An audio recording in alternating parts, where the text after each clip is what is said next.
And now, you're tuned into RBLR, the home of Tampa Bay's Reveler Sports. Hello and welcome back once again to your RBLR Rays show. I'm your host, Zach Dobb, along with my co-host, Pat Davenport. How are you doing, sir? I am doing swell. I've just had some fun Twitter conversations this week about shortstops of Rays past, and there were some real membersome guys that came up. Jeff Keppinger, do you remember him? He turned up 300 briefly, season like and dipped. very vaguely. Yeah, I do. Yeah.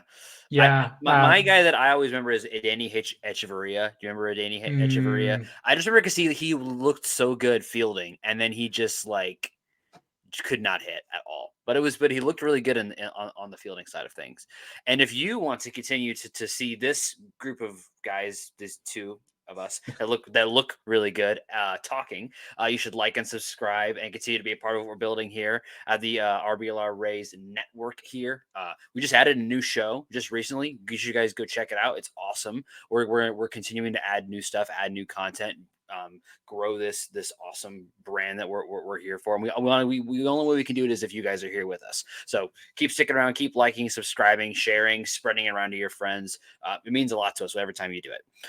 This last week has been a bit of an interesting one. We've gotten a little bit of news here and there. The big one was the awards that were announced. The Gold Glove and Silver Sluggers were announced over this last week. Pat, any thought? I have some thoughts about Silver Slugger specifically. Do you have any thoughts, just generally about what we saw from there? Yeah. So Gold Glovers and Silver Slugger awards are my least favorite awards because they very rarely make much sense. They're voted on in a completely different way to the regular BWAA awards, where it's players, managers, and stuff like that vote on this award. And that's meant that usually it's very eye testy, or it's just like, hey, who have you heard of? Oh, that guy on the Yankees, he's pretty good. Let's vote for him. So it often means that players that are kind of having great seasons, but on, say, teams that aren't contending or teams that aren't big markets, can tend to get snubbed in these kind of awards. So I've kind of ignored them the past few years, but that doesn't mean that we've had some awful decisions in terms of who's been getting awards and who's not been getting awards. And I think there's a big one with Silver Slugger this year. I think you want to talk about that. I do want to talk about it because it's pretty bad. It's as bad as a snub gets, in my opinion. Isaac Paredes was up for the Silver Slugger in two categories: third base and utility, and he was significantly better than both of the winners. Let me just give you some quick hitter stats on Isaac. 137 WRC plus, 4.3 F4, which doesn't matter because it's just offense, but 137 WRC plus, 31 home runs, 98 RBIs, a 10.2% walk rate, 18.2% K rate, 841 OPS, 238 ISO, 362 weighted on base and plus average. Really, really good season. There were two players that were just that these people decided were better offensively than Isaac Paredes. The first one at third base was Rafael Devers. His WRC plus, which by the way is rated runs created plus, which means that above 100 is how many more runs were created by this player above average. So according to that statistic from Fangraphs, Isaac Paredes created 37 more runs than the average. Devers created 24 more runs than the average, which means that Isaac created 13 more runs. And by the way, WRC plus is based on an at-bat basis. Just to get into the weeds a little bit here, just for those who don't know. It's based on an at-bat basis, which means it doesn't factor in base running, doesn't factor in defense or any of that. It's purely how good of a hitter are you? How much value do you add with your bat?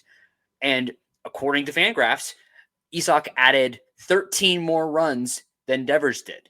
And when you look at the counting stats that some people would point to, he has 2 more home runs, 33, 2 more RBIs, and then every other statistic except for OPS, which Devers is 10 points higher. Paredes is better. He has a higher walk rate, a lower strikeout rate, a higher ISO, a higher WOBA, and not that it matters for this one because WAR is not a stat that would apply to Silver Slugger, but he has 1.2 more WAR, F-WAR, than Devers does. There's just no reason for it except the fact that Rafael Devers is a name and he plays in Boston. And that's why he won, because he had a good season and they just decided, oh, that's good enough. We're just going to put Devers in instead of putting it in for Isak, who had a better season in almost every quantifiable way except for home runs and RBIs, which he only was lesser than by 2, which is not a negligible. When you look at a stat like that and they're that close, in my brain, what that says is I need to go look at the other statistics. I need to go look at the other things that this guy did to determine who is better. And when you go to look to those other things, Isak is better in every single way. And then we go to utility, where Gunnar Henderson won above Isak Paredes, and Henderson had worse stats than Devers. His WRC plus is a 123. So again, 14 less runs created than Isak. 28 home runs, 3 less, 82 RBIs, 16 less. His walk percentage was the same. His K rate was, 7 points higher at 25%, 25.6% K rate. So he struck out way more. OPS was lower. ISO was lower. WOBA was lower. Every single statistic. And just because I really wanted to give them credit, because it's just a hitting award, it's what it's supposed to be. But we'll be really charitable to Henderson and talk about all his offense. Off is a stat that Fangraphs puts out that determines the offensive value of a player above average. Runs created offensively, and includes base running as well as your hitting. For Henderson, his off stat was 22.3, which is really, really good. Isak, he doesn't really steal bases. That's probably going to hurt him. 24.1. Every measurable statistic, Isak is better. Why do I care? Because it's Silver Slugger. It's obviously somewhat a popularity contest. It's for the people in the big markets who are the big names that win it. Why do I care? Because a guy like Isak is going to go back into be arbitrating his contract in years down the line, and they're going to look at his stat sheets and be like, not many awards, was never the best at your position, doesn't look like to me. We're going to dock you a couple $1 million because you were never the best. Or they might look at Henderson and say, well, you got a couple Silver Sluggers, we got to give you some more money. These awards cost people money down the line on their contracts because you get these general managers who just go in there, or arbiters that go in there and they just say, well, I don't see those SSs on your Baseball Reference page, so we're going to give you a little bit less money. And it's ridiculous, but it happens. And so it bothers me when a guy is clearly better at 2 positions and yet he wins neither of them. It's just really frustrating. It's annoying because it's clearly just because he plays for the Rays and he's a platoon bat, which is not accurate, but that's what he gets pegged as, or he's just a system player down there in Tampa Bay, analytic bay or whatever, and they denigrate what he does and the value of what he brings to the table, and they're not respecting him. And it bothers me. It bothers me that the national media, that everyone else doesn't respect these guys because they deserve it. They deserve to be respected. And it's gonna and unfortunately, in my opinion, what it's probably gonna take is winning a championship for any of these guys who've been playing so well down here to get the respect they deserve. And I think I'm sick of it. It just grinds my gears. It hit me the wrong way. Like if it had been close, if it had been like 130 WRC plus or 132 WRC plus for these guys, I would have gotten over it. But 10 points difference really bugs me. 13 and 14 points difference really bugs me. I don't know if it bugs you, Pat, but it bugs the heck out of me. Oh yeah, absolutely. Bugs the heck out of me. It has, and it will continue to do so because I've already went on rants about, even the All-Star game and just everything that discredits the Rays. And with Paredes in particular, even on those counting stats advantage that Devers has, 2 home runs, 2 RBIs. Devers played 10 more games this year than Paredes. Given 10 extra games, could Paredes hit 2 home runs and drive in 2? Easily. I would take the over on that. Oh yeah. So it's just insanity. And an extra point on WRC plus 2 is that it also factors competition faced and parks played in as well. And Devers plays in a generally pretty hitter-friendly park in Fenway, and Paredes Tropicana Field actually has a kind of it's slightly more of a pitcher's park in terms of park factor. So that's taken into consideration as well. So what he's doing is even better in a worse ballpark to do hitting in. So it's just it's mind-boggling. Especially to left field, right? Like, especially to left field in Tropicana Field. I would say it would be easier to hit as a lefty in Tropicana Field than it would be to hit as a righty, because it's a little bit more favorable down the right field line than it is down the left field line, at least to me. Like, I mean, I don't know. I mean, I could probably get into it a little bit more. Unless you really get into the 162 landing, and that's like a nice spot. But I'm shocked that Paredes never hit a home run down there all year. He wasn't really hitting them down there. He didn't really hit cheap home runs. Basically, all of them were like would have been a home run in most ballparks. Like, he wasn't really hitting cheapies, and it just bugs me that these guys who play so hard and clearly. Isak is a guy who is working on his craft. He's improving year over year in basically every statistic. He's going to have another great year next year. We're going to get to his player review, and I'm going to tell you that he is going to have another amazing year next year. And yet, it's just frustrating to me that we're in this place where we have to, talk about him not winning these awards when he clearly has deserved them. So that's frustrating to me. Another award that is going to be coming out soon is the Manager of the Year. And there is a Rays manager, of course. Kevin Cash is up for that Manager of the Year. What do you think about that? You think he has a good chance to win Manager of the Year there? Obviously there's some competition there, but what do you think? I don't think he's going to win Manager of the Year because and this is not because Kevin Cash didn't do a bad job. He did an outstanding job. In fact, Eric Neander and Pete Bendick said it was the best job he has done as a manager this year. So Manager of the Year award is such a funny one because there's no kind of weighted manager wins created plus. There's no like stat that can quantify how good a manager is, especially considering most of the stuff that I think a manager does that's effective does not take place in front of us on camera. I think it's all about the man management. It's all about setting a culture within a team, especially consider in 2023 when there is a big kind of presumption that most managers kind of have got their decisions mapped out ready before the game even starts. I don't think that's entirely true. I think there is wiggle room, but they do a lot of due diligence before their games to kind of go, right, if we're in this spot at this time, this is our best option. If we're in this spot at this time. So they don't have to, do as much gut feel calls. And if that's the case, then one, it's about the prep work that you do. And two, it's the man management and culture that you set that makes the difference as a manager.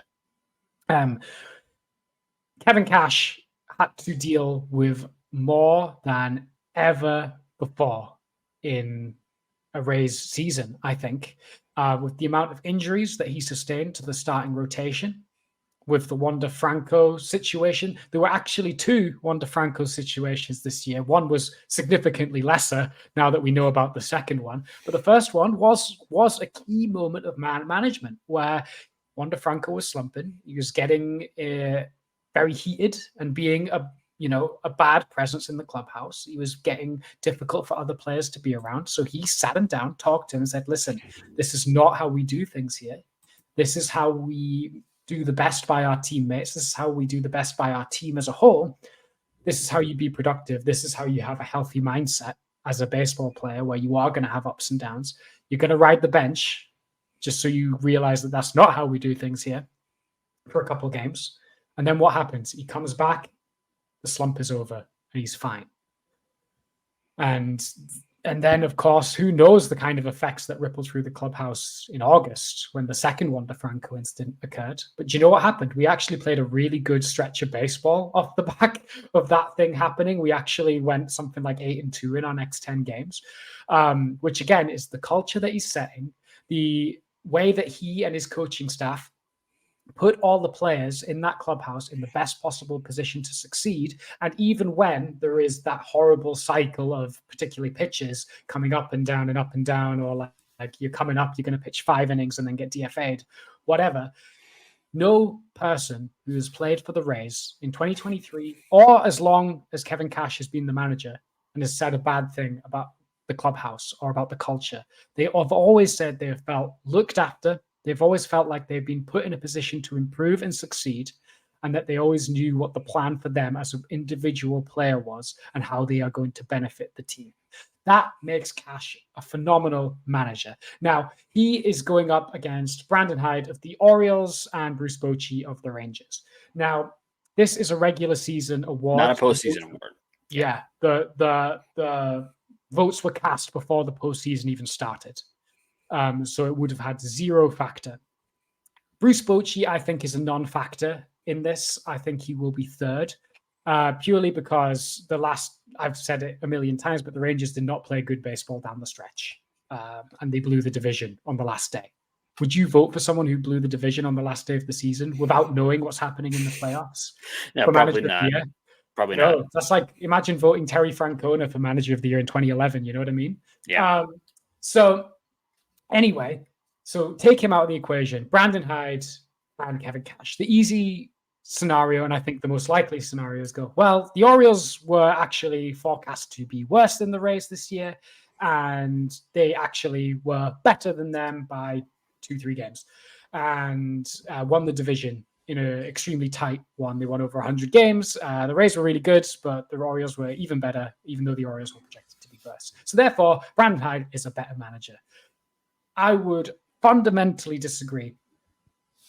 Kevin Cash won 99 games with maybe the most injured contending squad in baseball history, especially on the pitching front. Brandon Hyde had John Means out at the start of the year, and his lineup was pretty much fully healthy all the time. They had no significant injuries to the starting lineup pretty much all year. Nobody was out for a significant amount of time. Meanwhile, for the Rays, we had Brandon Lau out. We had pretty much everyone out. Jose Siri. We had, of course, the Wander Franco situation. Yandy Diaz had some time on and off his feet. So it was, and then the pitching staff, which we all know. And yet, only 3 games difference between the two squads. And also, Brandon Hyde destroyed poor Felix Bautista's arm by just bringing him out there every single day. And was like, listen, I don't care if we're up by 4 runs. You're coming out and giving me a 2-inning save, buddy. And then he got injured and got Tommy John. And everyone was like, oh, what a surprise. We all saw that coming. He just kept running him out there. And I don't think that is good nor responsible managing either. It made me sick because Felix Bautista is an amazing pitcher, one of the best relievers in the game. And he's going to have a good chunk of his prime ruined by Brandon Hyde chasing all of these saves when he had a perfectly good alternative in Yenier Cano that he could have rolled out occasionally. So I don't think it was good management. I think it was irresponsible and unsafe management at times. And even though Brandon Hyde is 90% going to win the award, I think Kevin Cash absolutely deserves it. I think Cash will come second, but I think it'll be a pretty distant second. And I also know that this is an annoying thing about Manager of the Year is there is a bit of voter fatigue. And actually, Kevin Cash, I think this is like his 5th straight. I think this is 4th year in 5 being in the final 3. Sounds about right, yeah. And he won it back-to-back years. He's only the 2nd manager in history to win it in back-to-back years because people don't like to do that. So I think there's a bit of voter fatigue on Kevin Cash as well, which won't help his case either. So I think he is the Manager of the Year, even if he doesn't get the title. Do you have any additional thoughts on management? Because I know that's a subject I'm quite passionate about. But do you have any thoughts on Cash versus Hyde, technically versus Bochy, Manager of the Year? I think the point you make about voter fatigue is a really good one, because I think that in a situation where a voter might be looking for an excuse to vote for Brandon Hyde instead of Cash, if they know, in their heart of hearts that Cash is probably a better manager, they could look and say, well, winning it 3 times in a year, that's kind of generally speaking, it's a weird ethos around a three-peat of any kind in sports. And to give someone a 3 in a row award doesn't happen very often. And generally, if it's gonna happen, it's got to be like so like clear cut and so obvious where there's almost no other contender. And while to us, I feel like we kind of feel that way. Like it's pretty clear to us. It's not really up for debate that Kevin Cash is a better manager than Brandon Hyde and did a better job this year managing his team than Brandon Hyde did. I don't think the general public's going to feel that way, and I think they're probably going to vote Brendan Hyde. I think a really good point about Batista is made because I think this is actually a mistake that Cash has made in his career. I think he made it with Nick Anderson, and I think he's better for it. He made that mistake, and he has learned from it. And when you look at the way he has treated the relievers in the last year and a half or so, last 2 years, you can tell that he's learned that lesson. You can tell that he's a better manager, which just goes to show, like, I mean, obviously Kevin Cash is more experienced, so in a way, so in the way that gives him an advantage. And if we're just trying to say who's a better manager, I think Cash is better not only because he's just better generally, but also he has a lot more experience and he's learned from his mistakes. There are some managers out there who don't. Some former White Sox managers, just to name one off the top of my head, who didn't learn from their mistakes and kept making them, and that's why they're not managing anymore. Kevin Cash is not that way. He learned from his mistake and he's changed the way he does things to adapt to that. Brandon Hyde, it's kind of going to be remains to be seen if he's going to learn from that mistake. But to me, I think that mistake is enough for me to give it to Cash handily on top of everything else that you look at. So I totally agree with you. Yeah, and my last kind of thought on it, on Kevin Cash as a manager is like he's also the longest tenured manager in baseball now that Craig Counsell's left and Terry Francona's retired. I am a little worried about Kevin Cash's future with the Rays just because Craig Counsell's just completely reset the market for what a manager could earn. It felt very Joe Madden-esque what Craig Counsell's just done.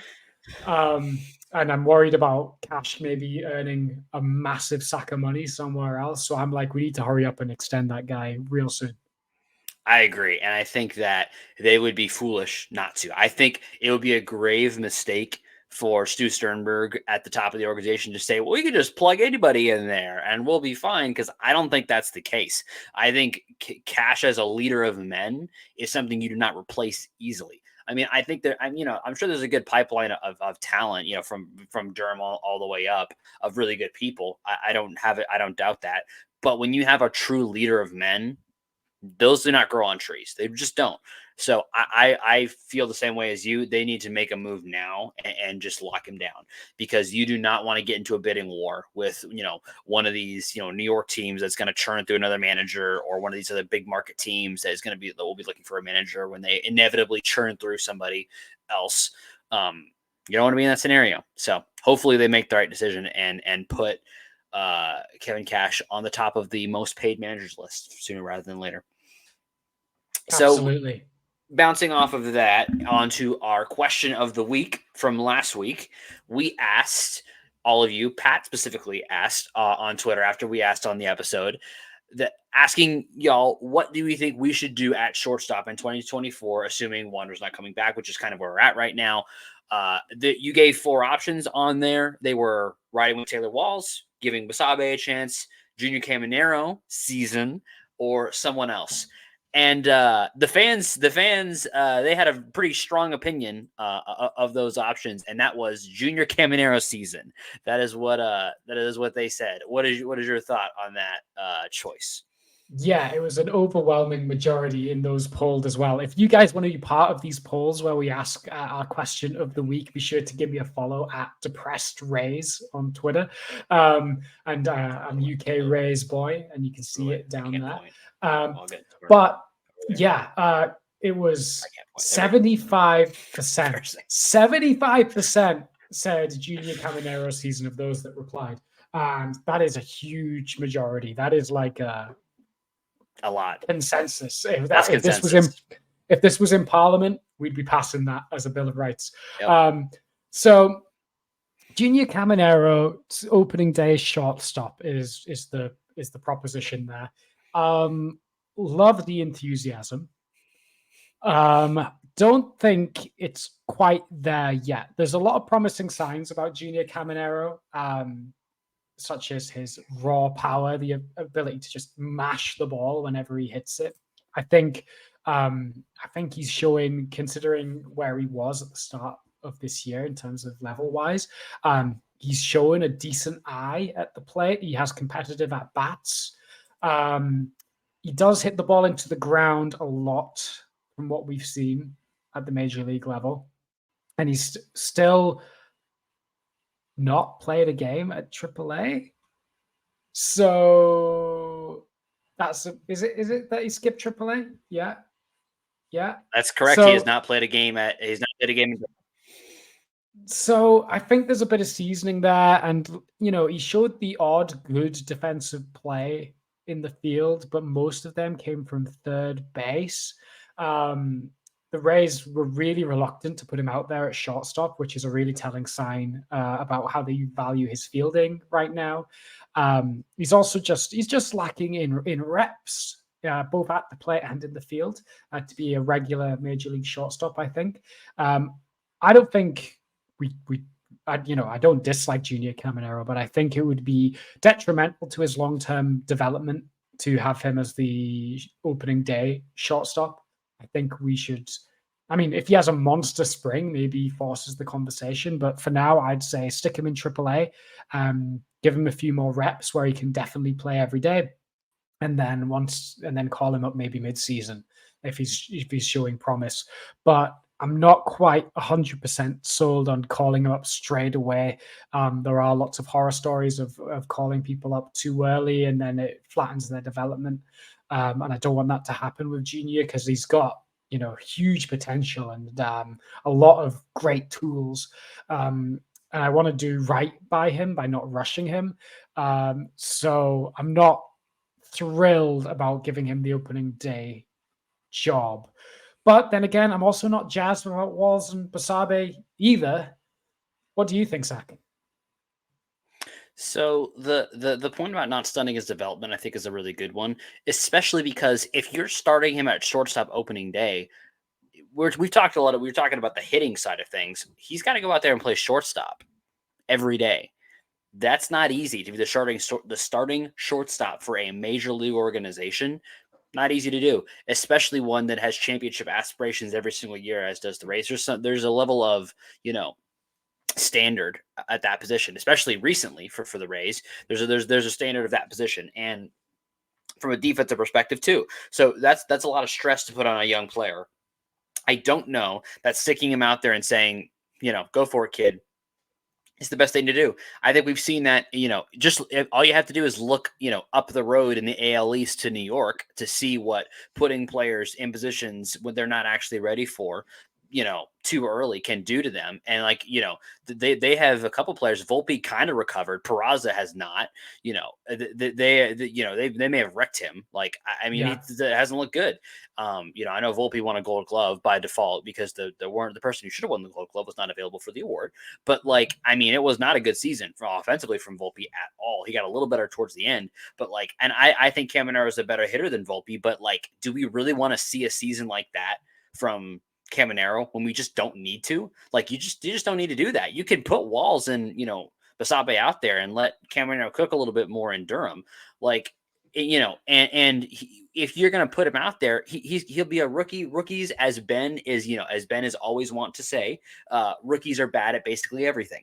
And if you're going to put him up there day one without any other ability to get seasoned and have that experience, especially at shortstop. He has not played a whole lot of innings at shortstop for his career. I think, just this last year, let's see if I can find the amount of innings. He only played 20 innings at shortstop. I think 20 games at shortstop. That's not a lot of games. 20 games at shortstop for Junior Caminero in the last season. It's just not, I just don't like that. I think that sets him up to fail. And the Rays are not going to do that. The Rays, part of the reason why Rays prospects tend to come up, in my opinion, Rays prospects, when they come up, tend to perform well, is because the Rays tend to put their prospects in positions to succeed. Outside of emergencies, they may have emergencies where they need a prospect to come up. But generally speaking, if they have the ability to, they're going to put their prospects in positions to succeed, which is why we generally see Rays players do better coming up than maybe some other organizations, because they're looking to put them in a place to succeed instead of just throwing them into the fire. And I think that's what we're going to see the Rays do. I think we're going to see some combination of Walls and Basabe to start the year, and then see what Caminero can do as he gets a little bit more training in Durham, and see where it goes from there. Yeah, I think that's what the plan is going to be. I'm not thrilled about it, just because I don't think a championship-winning team has Taylor Walls as the everyday shortstop. He's just an absolute dead zone with the bat. Even though he's got quite a good command at the strike zone, he does take his walks and he doesn't swing outside the zone often. When he does hit the ball, he never hits it particularly hard. His quality of contact when he does hit the ball isn't great. And Basabe is he's fine, but not particularly good at anything. It's just a bit frustrating with such a key position not having an answer, and it's nobody's fault. Within the organization anyway. So it's frustrating. I heard someone Mario on Twitter said Luis Guillaume we should go get because high contact, decent fielding. But honestly, again, I think that's a tiny step forward, but it's going to cost something.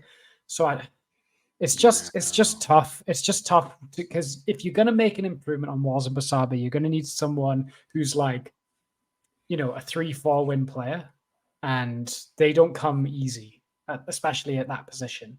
And again, I think the Rays are probably looking at someone like Carson Williams to be the next everyday answer at shortstop, but he's still a couple of years away. Yep, I completely agree. I don't know that really. I'm not really a fan of any of the sort of options that are out there right now for the Rays to pick up from a shortstop perspective. I think you're 100% right. The idea of having to pay for a minor upgrade at shortstop, even a guy like Kyle Farmer, I've seen these people to throw that out there.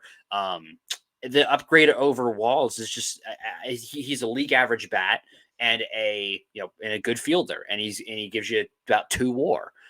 That's, you can get that from Walls and Basabe. I just don't know what the benefit of going and trading for someone like that is when you got those. I think you've got, we've got Kyle Farmer at home. We've got Luis Guillermo. I don't know how to say his name, at home. We've already got those guys. We don't necessarily. I don't think those guys are a significant upgrade over Walls and Basabe. So I think that's what we're probably going to end up running with.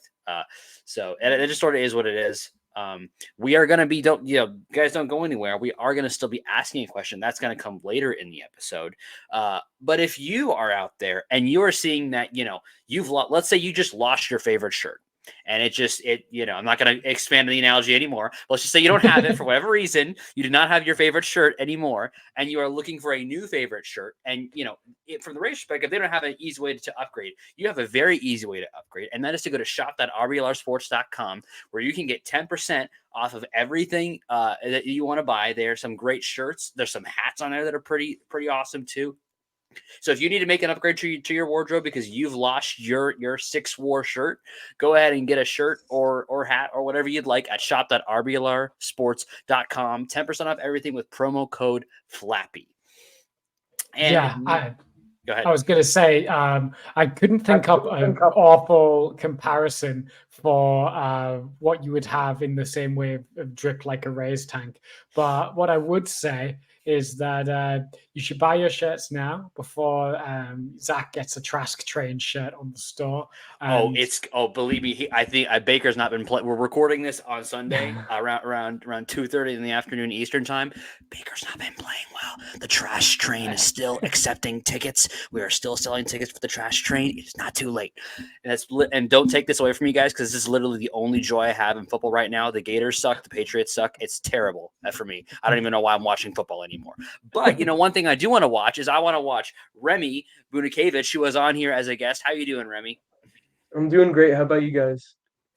We're doing great. I'm just gonna continue to use this as a way to forget about what I just watched from the football perspective for the last 2 days. And what we are going to talk about right now is some really interesting things that have happened this week and are going to happen going forward with regards to some Rule 5 and some roster crunch. But one thing that the other piece of news we haven't talked about yet because we wanted to get your thoughts on it is the addition of Tyler Alexander earlier this week, acquired by the Rays. I know you've got some thoughts on him. So what are your thoughts? Well, I mean, Alexander possesses. I mean, he's got a great command arsenal, and he's a pronator just because he's able to throw a high carry fastball and a really good changeup. But yeah, as I said previously, one thing to look at, he has one of the lowest walk rates in baseball among qualified. I think it's like 40 innings pitched, but he has a 2.8% walk rate. Wow. Again, it's really That's elite. insane. And then his K rate was the highest of his career at 24.3%. So you think he's moving in the right things, direction? Yeah, go ahead. You just think he's moving in the right direction, like he's developing in a positive direction right now? Yeah, I think that a comparison of a player who's on the roster right now would be Jeffrey Springs, right? He's got high command and really good fastball stuff. Alexander comps pretty similarly. He's throwing his fastball around 90. He's able to get two plane movement, spins the fastball pretty well. And just like Springs, he'll throw a cutter and a slider shape, as well as a changeup that isn't grading out great right now, but with the Rays' help, it could turn into a devastating pitch against right-handed batters. Do you go ahead, Pat? So when we acquired Alexander from Detroit, I went and had a look around, and something that like blew my mind was Fangraphs have a metric known as location plus, which kind of grades out how well a pitcher commands his pitches and how the location of his pitches and how effective that is. And among pitchers that have thrown at least 40 innings, which isn't a huge sample, but enough to get you on the door. Over 40 innings, Alexander was second in the big leagues this year in location plus, which is 110. So 100 is league average again, but there's far less variance on those kind of pitching plus numbers than the hitting ones like WRC plus. So 110 has him second in the league. And then the thing that concerns me, though, is his stuff plus, which is the kind of other side to that coin, which demonstrates how scary a pitcher's velocity or break is. It's 87, which is excruciatingly low, below average in terms of the quality of the pitch itself. It's low velocity, and they don't even grade his break massively well. He has the command, he doesn't have the stuff. How do you work around that if you're a pitcher like Alexander? I think part of it is a shift in the Rays pitching philosophy. I mean, I could be wrong because, I don't work with them. I'm not some sort of internal guy, right? But I think that it's kind of a belief in them to develop pitcher stuff. You've seen them acquire, Zach Eflin and Aaron Savale more recently, who are much more location bound or command bound starters, and Jeffrey Springs in the past, and Drew Rasmussen even. And I think it's more about the belief that they can develop stuff. So they definitely see something there that they like. Maybe they believe that commander location is a lot less taught, which is a complete shift from what they've done in the past with acquiring high stuff relievers. But I think it might be that his location is so good, right, that it's hard to pass up on a guy like that on the waiver wire.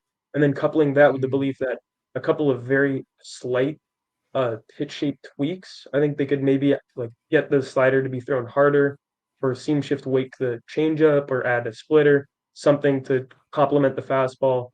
That's really their belief there. So what do you think Tyler Alexander's ceiling is on the Rays? Like, do you think, like you made the comparison to Jeffrey Springs, do you think if he sticks with the team, for any length of time, do you think he has potential to be the next Jeffrey Springs? I think it's definitely possible. It just comes with more arsenal adjustments. I think that's really what it is.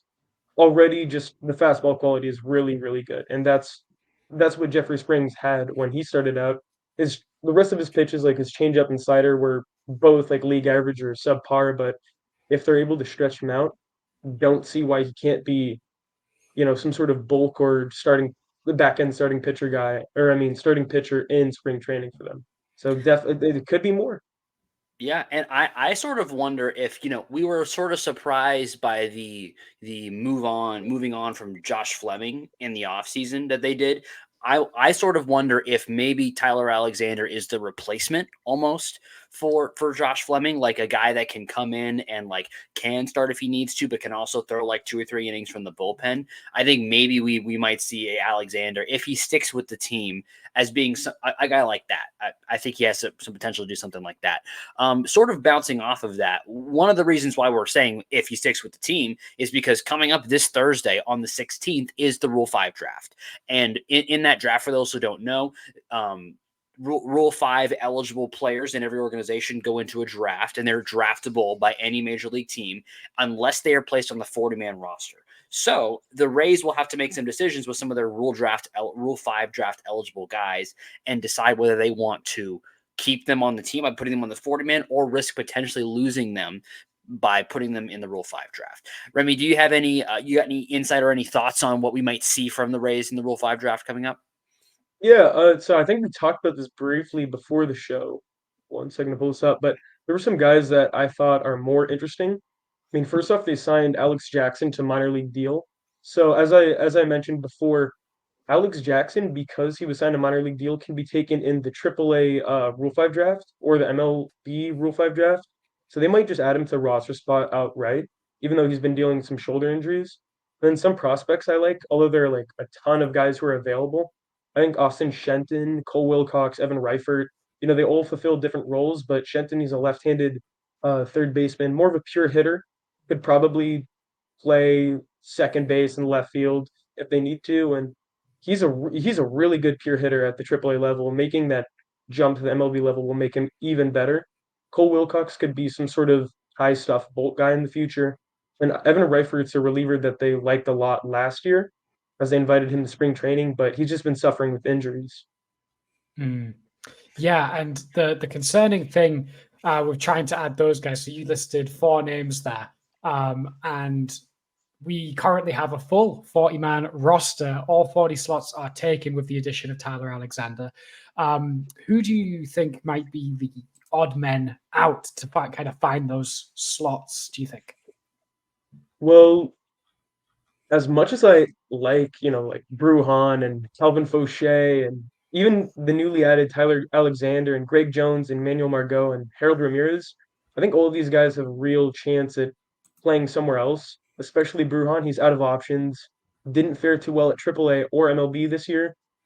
And honestly, they just have other what's called inside options like Basabe and Caminero coming up that fulfill pretty similar roles to him. Fauché, he's been injured pretty much most of this year, dealing with some sort of elbow injury. He's got really, really good stuff, but the command's not really clicking. They had him work as a bolt guy. That didn't really work out. One reason I would keep Alexander is because he has options, even if he is eligible for arbitration. Greg Jones, another high upside prospect, but he's just been super injured. Margot, as we know, defensive-minded center field, but he's due for a high payout soon. I think they signed him to an extension. And Harold Ramirez, he's a really, really good pure hitter, but they might just substitute him with other guys who are more active on the roster. Yeah, I agree. I don't know what you think, Pat, but I kind of agree. I think that, a lot of the guys you mentioned are like, I think Vidal Brujan is gone. I think, there's a decent chance that Greg Jones is gone. Although the fact that they've kept Greg Jones around for as long as they have does make me wonder if there's something they see, or if they feel like, or maybe they feel like that he's a good trade, a trade chip. Mm. I think there's a chance we see a trade this week from some of these guys we've talked about. I think you mentioning Harold and Margot is very apt, because I think those guys are big trade candidates, or Aranda too. I think Aranda could be. I think Aranda and Ramirez are kind of the same player. They're just Ramirez just got more major league experience. Although I guess I would rather see Ramirez in the field. I'd really rather see neither of them ever in the field. But I guess I'd rather see Ramirez if you just held a gun to my head and said you got to watch one of them, and you'd be very unhappy in that scenario. But I think either of those guys could potentially get traded. And I think a guy like Fauché is probably a casualty of this as well. Just it was a kind of a cool experiment because the stuff is wild, but it's a little too wild. I feel like we were kind of waiting for the other shoe to drop with some control there, and it just kind of hasn't happened. What do you think, Pat? Yeah, I'm pretty much in agreement. Another name that kind of comes up that I'm like, I don't know if he's got a shot to stick on the roster. Jacob Lopez is on the roster right now. I don't see him sticking around. And with trades, I think definitely trades are on the horizon in the coming days, but I also want to temper expectations. I don't think we're going to go out and acquire some crazy name. I would expect it to be, all right, see you later, Greg Jones, or see you later, Fauché or Aranda. And we do the cycle where we get, a guy that was drafted in 2022, who's in single A next year, just to keep the rotation of guys moving. The Rays do this very well of getting guys before they become famous prospects and then getting them there. And I think that's kind of what the plan would be in terms of moving that kind of trimming the fat on the 40-man roster to get these final guys in. The Rays actually made a Rule 5 pick that was quite successful this year, Kevin Kelly. He was taken up in the Rule 5 draft last year and stuck around, which is great. You don't always see that.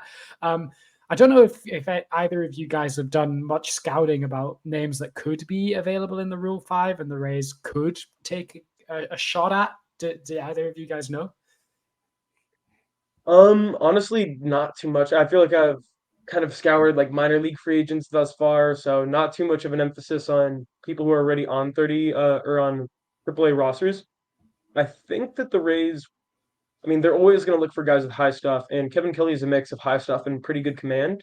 Maybe if they strike gold there, but I think they're just going to go on the AAA Rule 5 side and add some relievers like they did last year. I don't really see them going out and finding another Kevin Kelly. It's possible, but just unlikely with how crowded the roster currently is. Yeah, I think the crowdedness of the roster, just real quick, I think is a really good point. I just don't know if there's really a whole lot of room unless there's somebody they just really love that we haven't heard about yet. Yeah, I agree. And then last question kind of on the Rule 5 stuff is, do you see anyone that's in danger of being poached in the Rule 5 draft? Ooh, Zach, do you want to go first? I think of the guys that we've mentioned, I think Reifert's probably the one because he's got some really cool stuff. I think a team could say, we want to see what that stuff could do in our organization. I think there's a decent chance that someone could take a flyer on him. But as we kind of, as we look at these guys that we're talking about for our Rule 5 draft, I think a lot of the guys that we'd be scared of losing in Rule 5 have kind of migrated onto the roster or migrated out of the system in one way or another over the course of this year, like a Manzardo, for example. Like they've just kind of migrated out of the system. So it's a little bit less. There's a couple guys, but I think at one point we were like, we got 8 guys. We got to find a spot for these 8 guys. And it's kind of not that way anymore. I don't know that there's a whole lot of the guys that we've talked about for Rule 5 that are going to absolutely get taken.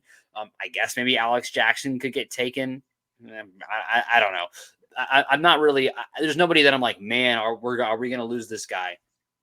Not really. Yeah. I mean, even Shenton, I'm just kind of like, if we lose him, I kind of, it's kind of whatever. Yeah, Shenton, Cameron Meisner as well has been doing okay at AAA. Yeah. There's a team that's like really bereft of outfielders and want to take a flyer on Meisner. Because the thing that we always forget about Rule 5 is if you take a guy on the Rule 5, you've got to keep him on your active roster for the whole season to keep him. Right. And that's why it's really rare that position players get taken, because it's quite hard to hide a position player on your roster for a whole year, especially if they go for a slump. But with pitchers, it's slightly easier, especially relievers. You can kind of keep them in a mop-up role or bring them in every now and then and keep them hidden on the roster. But with position players, it's nowhere near as much of a worry. I think a lot of these guys could definitely go in the AAA section as the minor league portion. I don't really see many, as you're saying, major league Rule 5 draft. Maybe Shenton, maybe a team like the Reds could take like Curette, or Yaniel Curé, I think is his name. He's a high stuff AA starter. Another guy, Ben Peoples. If the Rays don't protect him, Cole Wilcox will be taken by an organization in the minor league section. Yeah. So I think that either a lot of these guys are going to go on that AAA minor league portion, or they're just going to be traded outright. Yep. I think Wilcox would be gone. I think I'm kind of like mentally assuming he's going to be on. They're going to put him on the roster. So I didn't mention him. I think Wilcox would 100% go if he was available. I just sort of mentally am assuming he's going to end up on the 40 man. But yeah, that's the one guy that I think would probably go. I was going to say quickly, I could see an argument against him just because he's been. I think I was talking with Jacob McCauley, right? He runs the Rays Farm Report, and we noticed that Wilcox, he's been dealing with like a ton of injuries. He came back from Tommy John surgery, and then halfway through the year, and I think I think it was when he got promoted AAA, his elbow just like wasn't feeling good again, and that is not something you want for someone who's a high stuff potential next starter. So, got to be careful with him. My heart over my head is like, oh, please keep Cole Wilcox because he is the last remaining hope of the Blake Snell trade. Because Mejia got, of course, locked out of the organization. Patino never worked out. Blake Hunt, somewhat surprisingly, shipped off. So now we're down to just Cole Wilcox as the only prospect that came back from Blake Snell still in the org. And we've had basically a backup catcher for a year and a half. In Mejia as the only kind of measurable return for Blake Snell. And I'm like, oh, please let us have something. Please something. So yeah, unfortunately it's not looking too good for that trade, but who knows, maybe this offseason we'll get something unexpected and we'll see another trade that will make us forget about that one. I think it's kind of, yeah, maybe so. Like, hopefully, like, I think the Rays last 3 years have made that like Junior Caminero trade every single Rule 5 deadline. Look at, Tobias Myers for Junior Caminero. And before that, I think, was it 2020? Christopher Sanchez was flipped for Curtis Mead. True. Those are both two really good players. Point. Yeah. That's a really good point. Well, this has been some really, I think, really insightful stuff. Thank you for coming on again, Remy. And you out there in the audience that are watching right now, you should, after you get done watching this episode, you should go immediately to the RBLR Rays Twitter page and find RBL, or you can go straight to RBLRsports.com and find Remy's latest article, which was a really, really cool article about some starting pitching that could be potentially a target for the Rays. Go read that article. It's a great article. Do you have any idea what could be coming in the future for your next article? Yeah, so I mentioned a couple of starting pitchers that you can go check out. I think I'm going to move on to maybe another set of either MLB relievers or minor league relievers, just guys with high stuff who the organization has, like before, either mentioned in trades or just, StatCast, AAA data that looks really amazing. But I think that's what's more on the future. Yes. And if you want to find out about some of that stuff, go to RBLRsports.com, read his last article. If you haven't read the one before that, read that article and stay tuned for the articles to come in the future. Last thing before we let you guys go for the day, for this episode is we want to hit you with our next question of the week. And that question is, as we discussed earlier in the episode, we have had some frustration around Silver Slugger and Gold Glove, some players that deserve to win. We didn't talk about it, Gold Glove. There wasn't really anybody out there for us to deserve to win that. But our question to you, the audience, is who do you think will be the next Gold Glove or Silver Slugger winning player on the Rays? Who's the next guy that's going to win that major award and bring that hardware home for the Rays? So hopefully, I hope to see someone soon next year, but just want to hear what you guys think about that. And Pat will be tweeting out that question middle of the week. Just as a reminder for you guys, at Depressed Rays down there, you can see on screen. Make sure you give him a follow if you haven't already. And we're going to be giving that question out. So make sure and if you want to just drop your opinion in the comments of the video or on the post when we post this, absolutely go ahead and do that. And as you are doing that, make sure you're liking and subscribing, continuing to help us build this, this awesome group of guys like Remy, Pat, me, as we're continuing to build out and giving you guys the best Rays show that we possibly can. We'd love to have you guys around. Thank you guys for giving us another great show. Thank you, Remy. Thank you, Pat, for another awesome show. We're looking forward to continue to go through the off season and continue to, build up towards the next season. Excited to see what comes in the future. But for now, go Rays. Rays up. Rays up.